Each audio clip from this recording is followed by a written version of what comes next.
I met my Mrs. Right, made my feelings come to life again. When I thought I didn't care, I just saw her standing near, made my feelings come to life again. Honey, do you know why I like to bridge topics across dating and marriage? I mean, those are two very different areas of your life, of your relationships, right? So, does it even make sense to talk about first love and dating topics with couples who have been married for years or even decades? Yes, don't you think? Because whenever you're dating, you have a certain perspective. You have the whole new puppy love thing going on. You've got infatuation to deal with. Rose-colored glasses. And then whenever you've been married for a decade or two, all that infatuation and rose-colored glasses it's not there anymore. It evaporates. It does?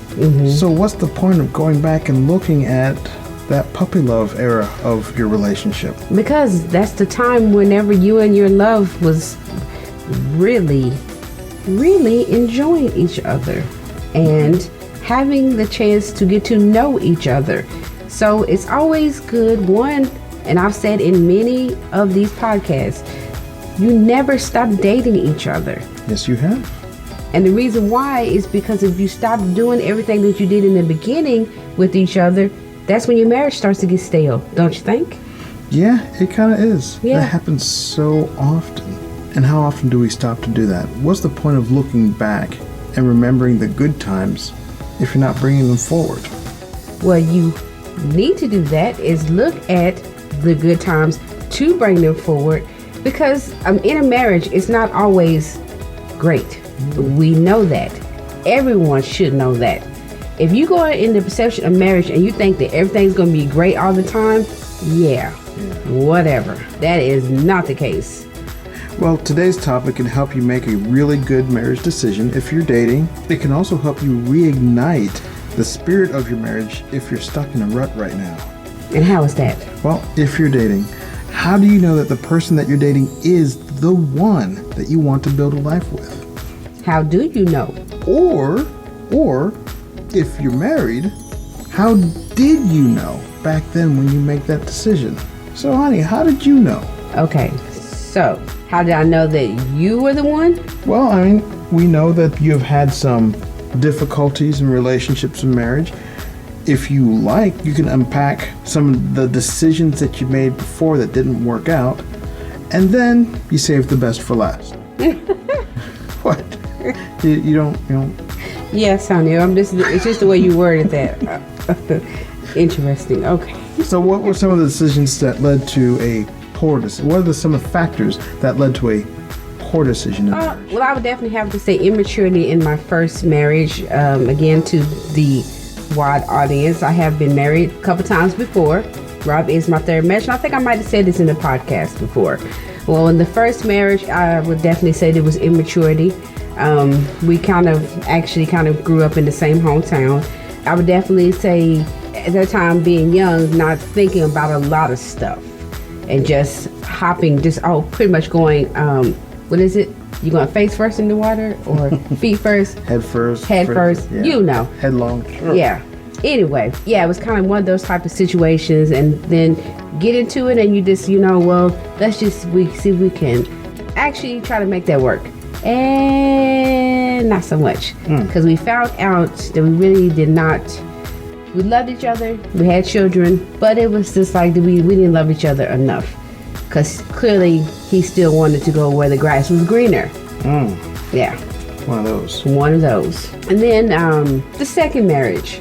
The second marriage was not bad. However, in that marriage, we both was more mature, but still not really knowing what we wanted.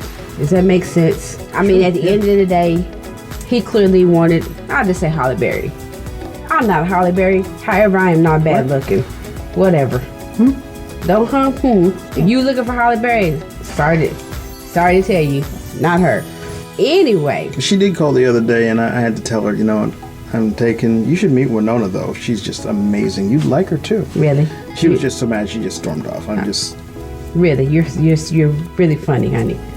Anyway, and I guess I wanted I don't know, 6'7", light-skinned. We'll go with Michael Ealy. And he was definitely not a Michael Ealy. Well, Michael Ealy is not 6'7". I know, but however, he is very good looking. Sorry, honey, you were wonderful too. But you know. Anyway, that marriage didn't work out either because, again, grass was greener on the other side. Sorry. His devotion to self was greater than his devotion to you. Yes. I think both marriages was that way. Okay. Yes. It's what they wanted. Now, did they get what they wanted? I don't know. But You know what's interesting about the grass being greener on the other side? it could be fake. For one, well, yeah, it could be fake. It could be artificial turf. Artificial turf. 2, grass is always greener where you water the lawn. Exactly.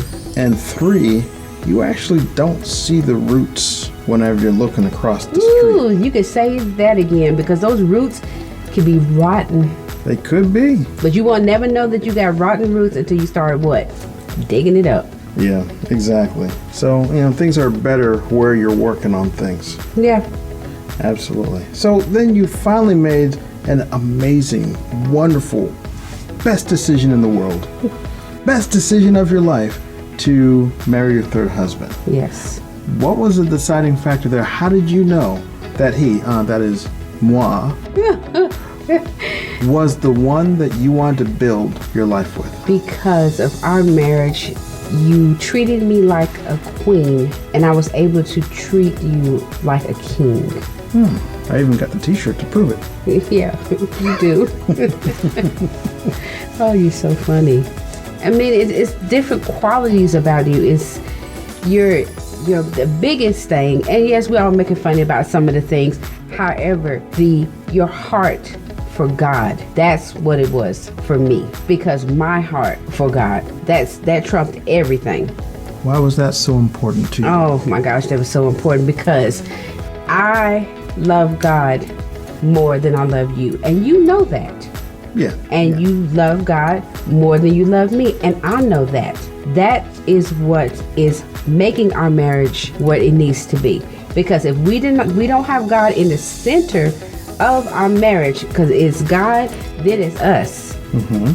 If we have like the three-strand cord, if we don't have him in the middle, we're just trying to do this thing with just the two of us, that cord is going to unravel.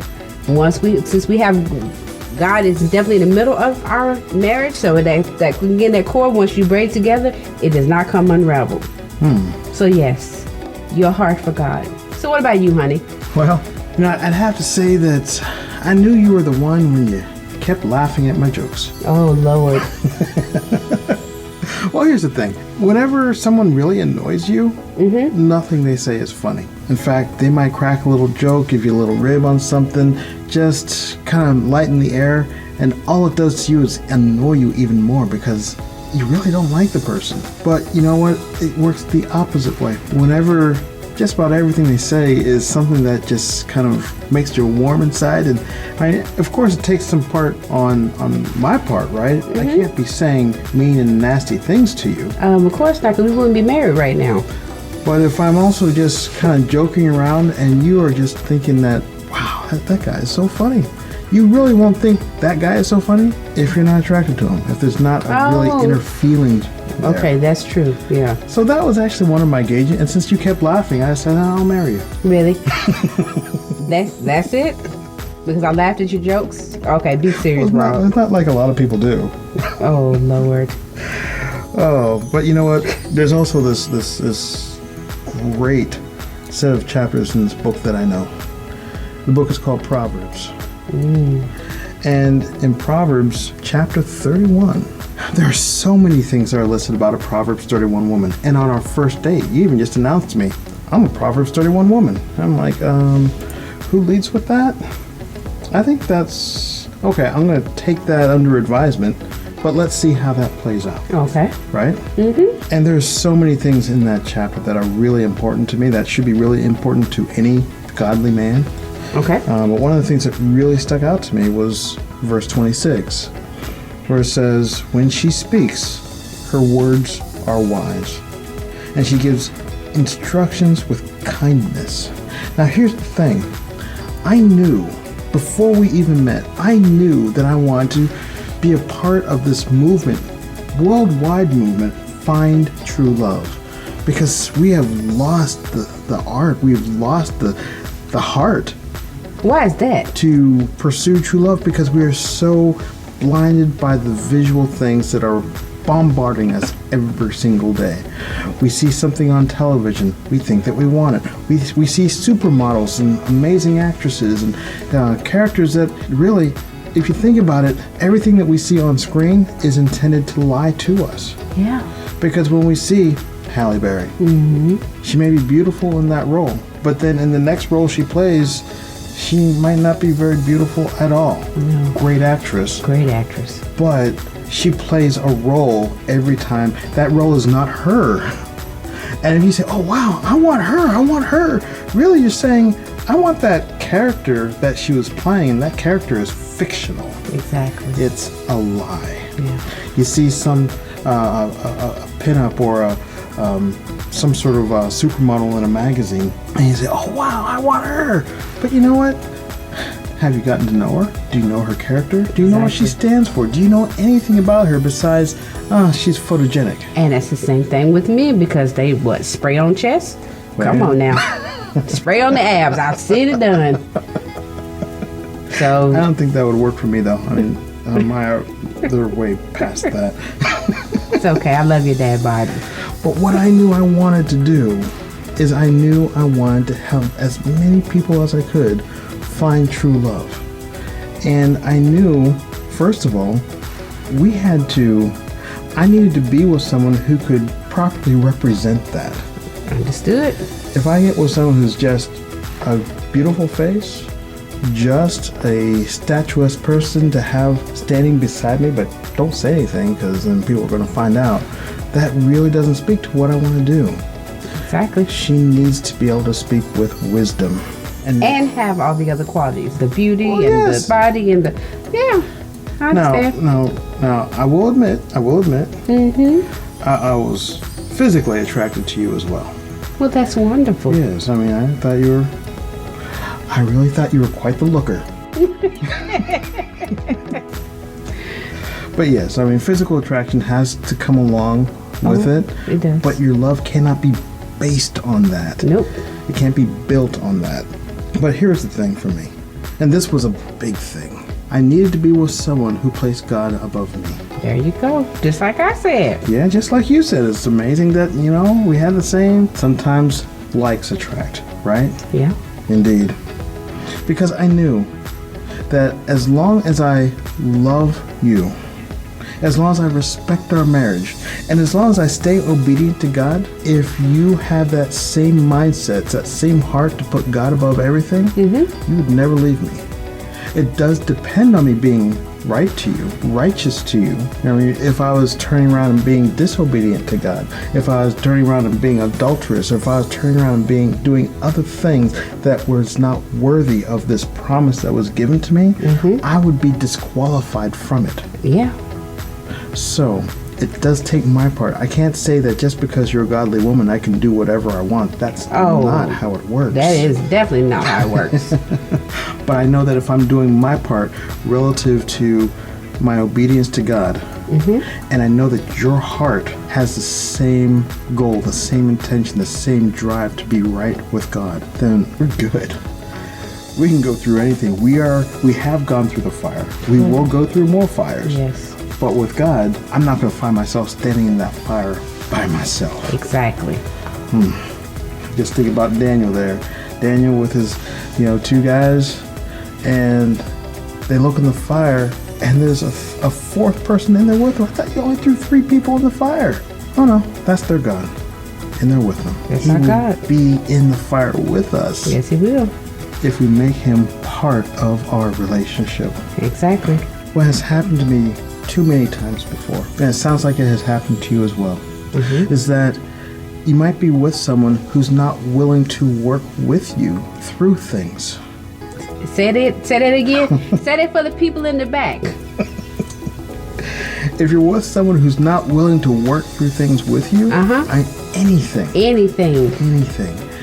Instead they want to run. instead, yes, when things get tough, they'll cut and run, leaving you heartbroken and wondering, what is my purpose here? What am I doing? You start questioning so much of yourself. Yeah. And that's really not how it was supposed to be. No. You might even start questioning God in those moments. I know I did. Yeah. And we're not supposed to, but I know. And then I had to realize two things. First of all, Rob, you did not follow what God told you to do. You can say that again. And so many times, God will say, look, you don't do what I say, I will abandon you. I will accept you back when you turn around and repent and come back to me. But when you are in your defiance, I'm going to release you to that. And there are times when I have been there. Praise God that I came back. And then on top of that, there are times when God will help you grow through suffering. Yes. And even though my past relationships were sometimes pretty horrible, I have to realize that He was strengthening me and teaching me, admonishing me To grow through it. to grow and be a better husband for you.